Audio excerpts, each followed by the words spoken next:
Hi friends, आज हम लोग जानेंगे 5 स्मार्ट स्टडी टेक्निक जो पढ़ते आप लोग वो लंबे समय तक आपके माइंड में रह सके, स्टोर हो सके। इसलिए लॉन्ग टर्म मेमोरी, यहाँ पे जो लॉन्ग टर्म मेमोरी में आप लोग को जो पढ़ते वो स्टोर हो सके, इसलिए हम लोग 5 स्ट्रेटेजी ले आए। पहला क्या है इसमें देखो, जो पढ़ते तो है लेकिन वो आप लोग भूल जाते हैं। ऐसे पढ़ना नहीं है हमें। जो पढ़ते हैं, जैसे मान लो हम फिजिक्स में पहला चैप्टर पढ़े या फिर कोई भी चैप्टर का पढ़ते हैं, फिजिक्स का पहला चैप्टर पूरा एक पैराग्राफ पढ़े और उसमें पता चला कि पूरा पैराग्राफ तो पढ़ लिए, लेकिन जो पढ़े वो हमें पता ही नहीं हम क्या पढ़े पूरा। मान लो दूसरा पैराग्राफ भी पढ़ लिए, दूसरा में भी पता नहीं कि हम क्या पढ़े। तो ऐसे नहीं। यहाँ पे देखो, मैंने पहला लेकर आया एक्टिव रिकॉल। इसमें क्या है कि आप लोग जो पढ़ते हैं, पहला मान लो कि वही फिजिक्स का, मान लो केमिस्ट्री का पहला चैप्टर क्या पढ़े, रासायनिक अभिक्रिया। उसमें हमने पढ़ा रासायनिक अभिक्रिया क्या है और रासायनिक अभिक्रिया के प्रकार, रासायनिक अभिक्रिया के संकेत, रासायनिक अभिक्रिया क्यों संतुलित किया जाता है, मान लो ये सब पढ़ा हमने। और इसे हमने थोड़ी देर में क्या कर लिया, रिकॉल कर लिया कि हाँ, हमने रासायनिक अभिक्रिया के बारे में जाना, रासायनिक अभिक्रिया कैसे होता है, उसके संकेत क्यों संतुलित किया जाता है, ये सब रिकॉल कर लिए। तो ये आपकी लॉन्ग टर्म मेमोरी में सीधे चला जाएगा। ये आप लोग जो पढ़ते हैं उसको रिकॉल कर लेना। यहाँ पे देखो, एक्टिव रिकॉल का मतलब यही होता है, जो एक पैराग्राफ मान लो पढ़ा है आप लोग, उसी को क्या कर लेना, उसी थोड़ी देर में या फिर रात में सोने के वक्त रिकॉल कर लेंगे तो ये सीधे लॉन्ग टर्म मेमोरी में चला जाता है। जो पढ़ते हैं वो भूलते रहते हैं, या फिर आज मान लो मैंने पढ़ा रासायनिक अभिक्रिया के बारे में और कल क्या हो जाएगा, हमें आज तो हमने 100% इसके बारे में पता है और कल क्या हो जाता है, हम भूल जाते हैं। मान लो कुछ चीज़ उसमें भूल गए, उसमें हमें 60% ही क्या है, याद है, और बाकी 40% हम क्या किए, भूल गए। तो ऐसा होता रहता है। एक्टिव रिकॉल से क्या होता है कि जो 60% है वो फिर से क्या हो जाता है, 100% हो जाता है।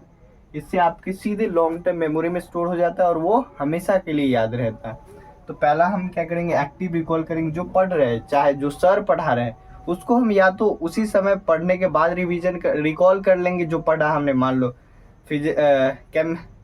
हिस्ट्री में पढ़ा, हिस्ट्री में राष्ट्रवाद पढ़ा, मान लो राष्ट्रवाद के बाद पढ़ा फ्रांसीसी क्रांति, नेपोलियन बोनापार्ट के बारे में जाना। इन सभी का हम क्या कर लेंगे, एक रिकॉल कर लेंगे।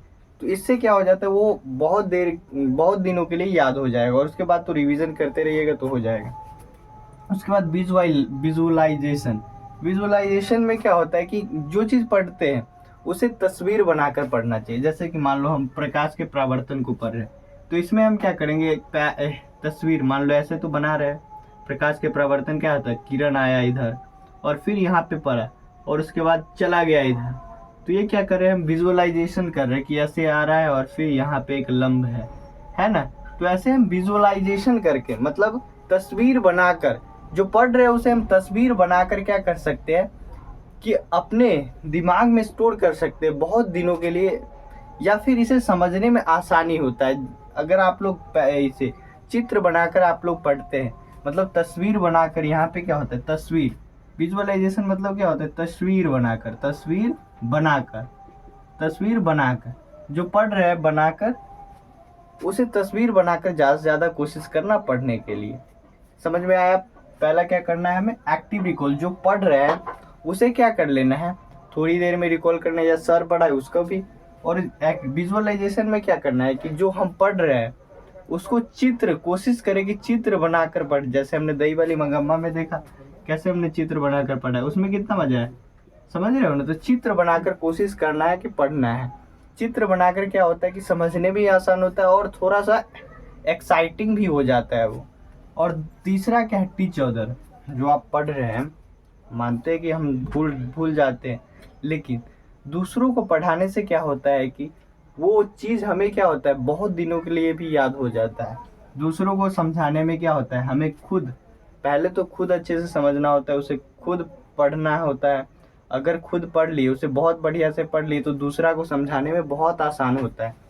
अगर आप लोग दूसरा को समझाने में कामयाब हो गए, मतलब दूसरा को कोशिश करना है कि क्या, अपने से जो कम जानकार स्टूडेंट है उसको सिखाने की कोशिश करना है, ठीक है। इससे क्या होता है कि आपका जानकारी बढ़ता रहता है, कुछ ना कुछ हम सीखते रहते हैं। तीसरा क्या है, स्लिप, आपको सोना भी इम्पोर्टेंट है। जैसे चौथा, स्लिप कर मतलब सोना, यहाँ पे क्या करना है, सोना। कुछ बच्चे क्या होते हैं कि 4 से 5 घंटे ही नींद लेते हैं और सारा दिन कहते हैं कि हम बहुत पढ़ते हैं, लेकिन पता चलता है कि क्या होता है उसका, पता चलता है कि वो मैथ में कितना, 100 में से कितना लाया, 75 ही लाया। ठीक है, तो ऐसा होता है, समझ रहे हो ना। पढ़ना इम्पोर्टेंट नहीं है, सोना भी इम्पोर्टेंट है।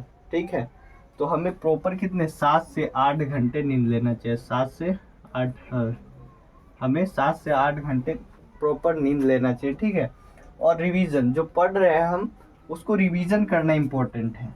जैसे कि हमने पढ़ा, मान लो हिस्ट्री का फर्स्ट चैप्टर, मान लो राष्ट्रवाद, उससे या तो हम 1 हफ्ते बाद या फिर 7 दिन के बाद या फिर 2 दिन 7 दिन या फिर ऐसे 10 दिनों के बाद फिर करेंगे। 7 दिन के बाद कर लिए तो फिर 10 दिन के बाद फिर बढ़ा देंगे, 12 दिन के बाद फिर 15 दिन के बाद, ऐसे करके हमें क्या करना है, रिवीजन करते रहना उस चीज़ को। रिवीजन नहीं करिएगा तो उसे पूरा ही भूल जाइएगा। ठीक है, तो पहले आप लोगों को क्या करना है कि active recall, visualization, teach other और स्लिप और रिवीजन, ये सभी करना इम्पोर्टेंट है। पहले तो आप लोग को रिकॉल, इससे क्या हो जाता है कि याद करने में बहुत आसान हो जाता है। ये ऊपर वाला एक्टिव रिकॉल करने में आप लोग जो पढ़े और उसे वो बहुत देर के लिए याद रहता है, जो पढ़े और उसे आप लोग आसान से बता सकते हैं, हाँ हमने ये पढ़ा ये पढ़ा ये पढ़ा, थोड़ी देर में ही बता सकते हैं ना। तो इससे रिकॉल करने से क्या होता है कि बहुत दिनों के लिए वो याद रहता है। ठीक है, और विजुअलाइजेशन, तस्वीर बनाकर हमें ज़्यादा से ज़्यादा पढ़ना चाहिए। तीसरा क्या, टीच अदर, कोशिश करना है कि जो हम सीखे दूसरों को सिखाए, जिससे हमें और भी जानकारी मिले और वो हमें बहुत अच्छे से याद हो जाए।